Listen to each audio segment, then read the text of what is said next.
After we married, his mother called me barren, a useless wife, and he just stood there, face red, powerless to defend me. When Kathleen shoved me down the stairs, I landed hard, my head splitting open. I watched in horror as I lost our child. My husband could only make muffled, desperate sounds, unable to help. Everyone around me said the same thing. It's hard for him too, Lucy. You need to be patient. He's mute. I believed them. Until the company gala. I left early and stumbled upon him in the stairwell, shielding Kathleen from a group of drunken men. And then I heard it, his voice. Clear, sharp, commanding. Let her go, he warned, each word cutting like ice. Or I will make sure you vanish from this city. Kathleen looked up at him, eyes wide with admiration. Liam, she whispered, you were amazing. Then his gaze fell on me. And just like that, he became mute again. His voice existed to protect only one person. And it wasn't me. I froze, watching him revert to the familiar guttural sounds, his eyes wide with panic, as if his secret had been exposed. Kathleen hesitated, then forced a reassuring smile, taking my hand. Lucy, don't misunderstand. He was just worried about me. He forced the words out, she said, her voice dripping with feigned vulnerability. You know how he is. He would do anything for me. I yanked my hand free and stared at him. He couldn't meet my eyes. His hands flew in a frantic dance of sign language. It's not what it looks like, Lucy. Let me explain. I looked at his long, elegant fingers, the same ones that had clutched my hospital bed in helpless anguish the day I lost our baby. The memory twisted into a cruel joke. A sharp, humorless laugh escaped me as I turned and walked away. He reached for me, but I recoiled. Don't touch me, I said, my voice ice cold. He froze, panic in his eyes melting into despair. Back home, I locked myself in the bedroom. Our quiet house, once a sanctuary, now felt like a trap. Lies clung to every corner. A knock on the door. It was him. He didn't enter, just scraped his fingernails down the wood, a high-pitched, grating sound. Once. Twice. Our signal. Urgent. Desperate. Begging. I ignored it. Half an hour later, silence.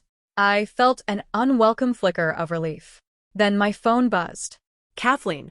I didn't answer. She followed up with text after text. Lucy, Liam's gone. I'm scared he'll do something reckless. He loves you so much. Please don't hate him for me. I'm alone. My cat's sick. Do you know where Liam is? Finally, a tearful voice note. I opened the bedroom door. The living room was empty. His coat and keys were gone. On the coffee table lay his notepad, open, words scrawled in a messy, desperate hand. Lucy, believe me. I only love you. I felt bile rise. Love? Was this his love? Running to another woman the moment his lies were uncovered? I picked up my phone. Hello. I need a background check. Liam Vance and a woman he's close to, Kathleen Bell. Everything from the day they met to now. The next morning, I went to work as if nothing had happened. Liam didn't come home. His mother did, right on schedule. Lucy, what did you do to upset him?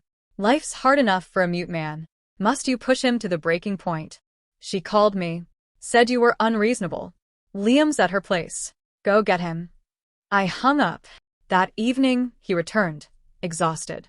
Kathleen trailed behind, carrying a container of homemade soup. Lucy, Liam was worried you hadn't eaten. He asked me to bring this, she said, her smile a perfect mask of innocence. My mother-in-law followed, immediately clasping Kathleen's hand and glaring at me. See how thoughtful Kathleen is? And you can't even care for your own husband. If not for her, who knows where Liam would have ended up last night? He just stood there, head bowed, hands wringing, the picture of guilt and helplessness. My heart turned to ice. I walked to the table, picked up a document, and held it out. Sign this. His mother snatched it. Sign what? A divorce? No Vance man divorces. Kathleen leaned close, feigning concern. Liam, don't do anything rash. She's upset. She reached for his hand, but he recoiled. His eyes begged me. I ignored him. It's not a divorce. It's a company document. Urgent.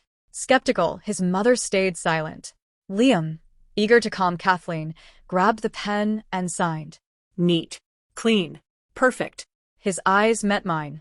Lucy, please don't be mad. I took the paper without a word. Kathleen's gaze shifted to my wrist. Lucy, that bracelet is beautiful. A gift from Liam? It was the engagement gift I'd never removed. I watched him. He froze, then signed quickly. It was my engagement gift to Lucy. Kathleen's face fell. Oh, I see. Just so pretty. Her eyes lingered on him, full of longing. He glanced at her, then back at me. Finally, he picked up the pen again. Lucy, what if you let Kathleen borrow it for a few days? She has an important party. In that instant, my heart didn't just break. It shattered into dust. I stared at the words he had written for several seconds, long enough for the room to grow painfully quiet. Then I smiled. Slowly, I removed the bracelet. Instead of placing it in Kathleen's waiting hands, I held it up and looked directly at Liam. Is this really what you want? He shifted his weight, eyes darting everywhere except at me. He nodded. Only for a few days. All right. The moment the last word left my lips, I lifted my arm. The bracelet hit the marble with a sharp crack, and bright green shards skittered across the floor like broken glass stars. My mother-in-law shrieked. Lucy, have you lost your mind? Kathleen stumbled back, hiding behind Liam as her face drained of color. Liam jumped to his feet. He stared at me as if I had set fire to the house. His mouth opened, but no sound came out. I looked at the glittering debris and spoke calmly. Now no one has it. I turned and went upstairs. He followed immediately, pounding on the doorframe and signing frantically. What is wrong with you? I will buy you a new one. I grabbed clothes without looking at him. He caught my wrist. Do not leave. I yanked my arm free. Liam, this is the end. The color drained from his face. When I dragged my suitcase downstairs, his mother was still hurling insults. I ignored every word and headed for the door. Liam blocked the entrance, eyes red, signing the same message again and again. I am sorry. I was wrong. Please stay. I stared at him, tired and disgusted. Can being sorry bring my child back? He flinched so hard it looked painful and went still. I opened the door and walked out. Behind me something crashed to the floor and his mother began screaming again. I never looked back. A few days later, my investigator delivered a thick folder and several audio recordings. I spent the entire night learning the truth behind the story of Liam and his so-called innocent friend. He had not been born mute. At 10, a severe fever damaged his vocal cords. He lost his voice for a year. During that year, he was the center of everyone's attention, especially Kathleen, who decided she would be his personal interpreter. When his voice recovered, he made a choice. He kept pretending. He discovered that silence gave him more power than speech ever could. And Kathleen was the keeper of the secret. For 20 years, this lie tied them together. One of the recordings held Kathleen's voice, bragging to someone she trusted. Liam? Of course he can talk. He just does not bother with people who are irrelevant. Lucy? She is nothing but a tool. The family needed her background. Why else would he marry her? As for the baby, good riddance. I was tired of seeing her mope around. My grip tightened on the recorder until my hand trembled. I thought I would explode from rage, but I felt cold and steady. Too steady. The next morning, Kathleen called. Her voice cracked with dramatic sobbing. She said she had broken one of my mother-in-law's prized antiques and was being threatened with eviction. Lucy, can you please ask Liam to speak to her for me? He listens to you. A soft laugh slipped out. He is not with you? Then talk to him yourself. There was a pause. Then her crying intensified. He will not see me. He will not answer. I do not know what to do. I leaned back, sipped my coffee, and let silence fill the line. Then kneel and beg, I said. The same way I begged him to help me the day I lost my child. She sucked in a sharp breath. For once, she had no comeback. I hung up. Not long after, my doorbell rang. Liam stood there. His appearance was a mess. Dark circles, unshaven, shoulders slumped. He held a small cake box as a peace offering. When he saw me, he forced a hopeful smile. Lucy, I bought your favorite. He signed cautiously, as if afraid I would slam the door on him. I did not let him in. I stood in the doorway. What exactly are you here for? He blinked in confusion, then signed faster. Kathleen did not mean to upset you. She is young. Do not hold it against her. I will speak to my mother. I promise. He defended Kathleen with the same instinct one might reserve for a child. Liam, Did you come with dessert, or did she send you here to plead her case? His hands froze in midair. The color drained from his face. I closed the door in his face. That night, a message came from an unknown number. A photo filled my screen. It showed the box that held all of my baby's belongings. The tiny clothes, the toys, the hand-knitted sweater. All of it dumped beside a filthy dumpster. A sentence sat beneath the image. Trash belongs with trash. My blood roared. I rushed to the old house. The storage room had been torn apart. Everything inside the box was ruined, crushed under muddy footprints. The little wooden horse I carved had been snapped in half. I collapsed to my knees, gathering each ruined keepsake with trembling hands. Liam and Kathleen arrived moments later. Kathleen gasped with exaggerated horror. Oh no. Everything was perfect when I left. Who would do this? Liam hurried toward me, reaching out. Lucy, it is all right. If they are ruined, we can buy new ones. Buy new ones. Something inside me cracked beyond repair. Get out. He jerked back as if burned. Kathleen stepped forward, pretending to be the reasonable one. Lucy, do not blame Liam. Someone must have broken in. Let us call the police. I grabbed half of the broken wooden horse and threw it at her. You did this. I should end you for it. The piece grazed her cheek, leaving a thin red cut. She shrieked and hid behind Liam, sobbing loudly. Liam, she is dangerous. She is completely unstable. Liam wrapped his arms around her protectively, shielding her. He turned to me, his eyes filled with cold judgment. Then I heard it. His voice. He had not used this voice to say vows.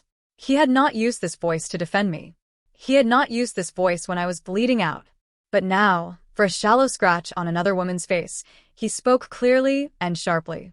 Apologize to Kathleen. Right now. His words echoed, but the world around me seemed to collapse into silence. I watched his lips tremble with anger and the woman clinging to his chest. Then I laughed. It started as a low, bitter sob and erupted into a wild, hysterical laugh that brought fresh tears to my eyes. I hauled myself up using the cold wall, stepping over the shattered toys, over the remnants of my lost love. Fine. This is just fine.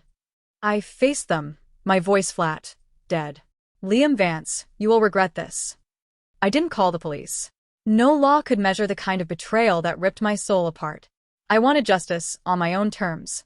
I left that place, never looking back. The next day, I met his mother at a quiet cafe. I slid a file across the table. Inside was a copy of the document Liam had signed, a deed transfer. Her face paled. What is this? It means he signed over his only property, your house, to me. I paused, letting the weight sink in. I also have a recording. It explains why your son is mute. She leapt to her feet, knocking over her teacup. What are you talking about? I pressed play. Kathleen's smug voice filled the space. He just doesn't bother talking to people who don't matter. Lucy? She's just a tool. Her face went from red to ghostly white. She slumped back into her chair. It's real, I said, stopping the recording. Your perfect son has been lying for 20 years, and the dear Kathleen you adore is a parasite who manipulated him. I raised one finger. Option 1. I release this. Your family becomes the laughingstock of the city. I raised another. Option 2. You make Kathleen pay for what she did. How is up to you? I added one final detail. And, by the way, she destroyed my baby's keepsakes. If you can't manage her, I'll show her what it feels like to lose everything. I stood and left. By afternoon, chaos had erupted at the Vance residence. Liam's mother had thrown Kathleen out, slapping her multiple times. All of her supposedly treasured childhood items were dumped into the street. That evening, Liam appeared at my new apartment. He pounded on the door, voice raw, hoarse. Lucy, open up. What did you do to Kathleen? For only the second time, I heard him speak directly to me, not to defend someone else, but to accuse. I opened the door. He barged in, gripping my shoulders. What did you do to her? She's just a kid. His eyes were bloodshot, his face a mask of rage. I stayed calm. When I lost our child, I was just a mother. His grip slackened. I produced the audio recorder and played it again. Kathleen's words rang out. He just doesn't bother with people who don't matter. His face went pale. He lunged for the recorder, but I pulled it away. Are you still defending her? He swayed, lips trembling. No words came. This time, he was truly speechless. I didn't allow him a moment to dwell in remorse. The next day, my lawyer sent the divorce notice. Terms were simple: the house and half of Liam's personal assets. His mother raged over the phone, calling me greedy and delusional. I said only one thing, or I released that recording for the whole city to hear. The line went silent. 3 days later, the settlement meeting took place. His mother looked furious. Liam sat beside her, drained of every trace of life. When he saw me, a flicker of hope appeared. He tried to rise, but she held him down.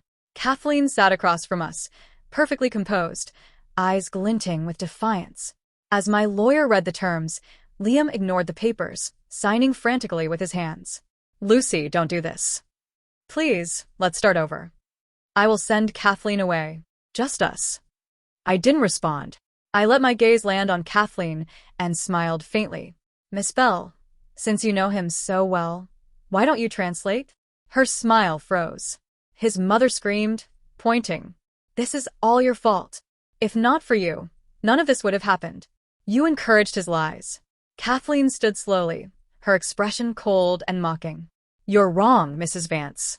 I am the victim here," she said, voice sharp. He pretended to be mute to get sympathy. I was a child. He chose me as his interpreter. Did I have a choice? He used me to control his life for 20 years. I am innocent in all of this. Every word a calculated lie. Liam looked at her, disbelief etched into every line of his face. He trembled violently, a choked, rattling sound escaping his throat. He reached out, grasping nothing. He looked at me, eyes begging. I looked away, picked up the pen, and signed the divorce papers. "Liam," I said softly, placing the papers in front of him, "your punishment begins now." He saw my lips form the words, then turned to Kathleen's cold, dismissive expression. The last spark in his eyes finally died. As I left the room, I heard a sound I would never forget, a full-throated, heart-wrenching howl. His first and only sound for himself in 20 years. He never contacted me again. He secluded himself, refusing visitors, even his parents. Kathleen's life unraveled as well. Cast out, she lost the protection of the Vance name. Enemies emerged. Friends abandoned her. Her career collapsed. She struggled to pay rent. She called me repeatedly, crying, begging for forgiveness, begging me to speak to Liam, to let her back in. "It was my fault, Lucy. Please forgive me. I will never do it again." I had one answer. Go to my child's grave and say that. Maybe he will forgive you. I sold the house and left Ridgewater forever. With the proceeds, I opened a small dessert shop in a quiet seaside town. Life became calm, peaceful. From time to time, I heard news of Liam. He had tried to speak again. Years of disuse had left his vocal cords ruined. Words came out as harsh rasping noises, barely more than a few syllables at a time. He searched for me obsessively, visiting every place we had been, questioning friends and acquaintances. But no one knew my location. I heard he nearly died in a blizzard on the mountain where we had once planned a trip. Rescue teams found him unconscious and hypothermic. A friend called me, sighing. "Lucy, he's truly sorry. Won't you see him?" I gazed at the blue sea from my shop window and smiled faintly. No need. Some mistakes can never be undone. A year later, he appeared. Weathered, thin. A shadow of the man I remembered. He stood at my door, eyes red. "Lucy," he rasped. I was serving a customer. My smile faded. "Can I help you, sir?" He looked stunned, as if I were a stranger. "Lucy, it's me. Liam." "I don't know you," I said, turning to my employee. "Take his order, please." I went into the kitchen. He stayed. From morning until night, a silent statue, a monument to a love that no longer existed. Liam lingered outside my shop for 3 full days. No matter how many times I told him to leave, he remained. Finally, I called the police. They arrived, but there was little they could do. "Ma'am, he isn't breaking any laws. We can't remove him by force." I watched his forlorn figure across the street, irritation bubbling. I approached him. "What do you want?" He looked up, eyes bloodshot, lips cracked. "Lucy, please come home with me." He reached for my hand, but I pulled away. "This is my home." I was wrong. I truly was, he rasped, coughing violently as the words tumbled out. "I shouldn't have lied, shouldn't have protected Kathleen. I love you, Lucy. Only you." I cut him off, voice icy. Do you know, Liam, that every word you speak turns my stomach? He staggered back as if struck, pale as paper. Your voice was never meant for me. Not then, not now, and never will be. Save your breath. Stop following me. I turned, walked back into my shop, and closed the door on his devastated expression. He didn't return. I thought he'd finally given up. 2 weeks later, my former mother-in-law sought me out. She apologized for the family's wrongs, then handed me a video. It showed Liam in a psychiatric ward, curled in a corner, muttering the same words over and over. Lucy, don't go. I was wrong, don't go. His eyes were hollow, his expression vacant, a shadow of the man he had been. After seeing you, he locked himself away, she explained. He wouldn't eat or drink. Then this happened. Doctors called it a total mental collapse, caused by extreme psychological distress and years of buried guilt. I watched without emotion. Did you come to ask me to see him? I asked. She shook her head. No. I came to tell you what happened to Kathleen. She handed me a newspaper. In a corner of the local section, a brief article. Woman sentenced to 10 years in prison for fraud and assault. The grainy photo was Kathleen. After we threw her out, she spiraled into crime, his mother explained. She ended up cheating the wrong person, who retaliated violently. In court, she blamed Liam for everything. I put the paper down. Lucy, I know you hate him, but this all began with him and ended with him. This is his punishment. I saw her out, and life slowly returned to normal. My shop thrived. I even hired an apprentice, a cheerful girl who loved sharing stories. Master, my boyfriend proposed yesterday. Master, what do you think of my wedding dress? I would smile, listening, occasionally remembering my own silent wedding. Liam, so handsome in white, the officiant asking, do you take this woman to be your wife? And Liam smiling at Kathleen as she answered for him. I do. Maybe that I do was always meant for her. Another year passed. Then I met Ethan. A regular at the shop, kind, gentle. He always ordered tiramisu, sat by the window reading. He would talk about his books, compliment my baking, quietly leave an umbrella by the door on rainy days. Our relationship grew naturally. When he proposed, it was simple. After closing the shop, he took my hand. Lucy, I'm not good with flowery speeches, he said. But every word I speak is for you, and only you. My heart, my voice, all of me belongs to you. Will you marry me? I met his eyes, tears welling. I will, I whispered. Ethan and I married on a sunny afternoon. A small ceremony, just close friends. When we exchanged rings, his hand trembled, damp with sweat, yet each word of his vows was heartfelt and true. Sunlight poured through stained glass, bathing him in warm light. I glimpsed a future of steady, quiet happiness. Later, a text arrived from my former mother-in-law, a photo of Liam in a wheelchair, thin, vacant-eyed, being pushed through a hospital garden. He only says 2 words now, Lucy. The doctors fear these may be the last words he speaks. I silenced my phone. Ethan wrapped his arms around me. What are you looking at? Nothing. Just someone unimportant, I said, leaning against him. He kissed my head. From now on, your world only has room for those who matter. I smiled. He was right. My life was finally free of lies, filled with sunlight, desserts, and love. The Vance business collapsed. Liam's mental breakdown triggered financial ruin. His mother sold all she could to care for him in a small rented apartment. Kathleen remained imprisoned, her sentence extended for misbehavior. One winter afternoon, Ethan carried our newborn daughter along the beach, her laughter like tiny bells. I watched them, heartful. I finally understood. Real love isn't silent sacrifice or hidden devotion. It's speaking, listening, being present. The sea breeze carried the scent of salt and freedom, washing away all past pain. On our daughter's first birthday, we took a family portrait. Ethan holding her, I leaned against him. Happiness radiated from every line of the photo. I framed it prominently in our living room. Friends would say, "You look so happy. You married the right man." I would smile, serving another slice of cake. One day, a package arrived from Ridgewater. Inside, a diary and a small hand-carved wooden figure. The diary's handwriting was Liam's. Today, I pretended I couldn't talk. Kathleen answered for me. Today, Mom bought me a toy because I couldn't speak. Today, I met Lucy. She's quiet. I like watching her draw. Today, I'm marrying Lucy. I want to tell her I love her, but I can't. Lucy miscarried. I was helpless. My voice useless. I saw her in that town.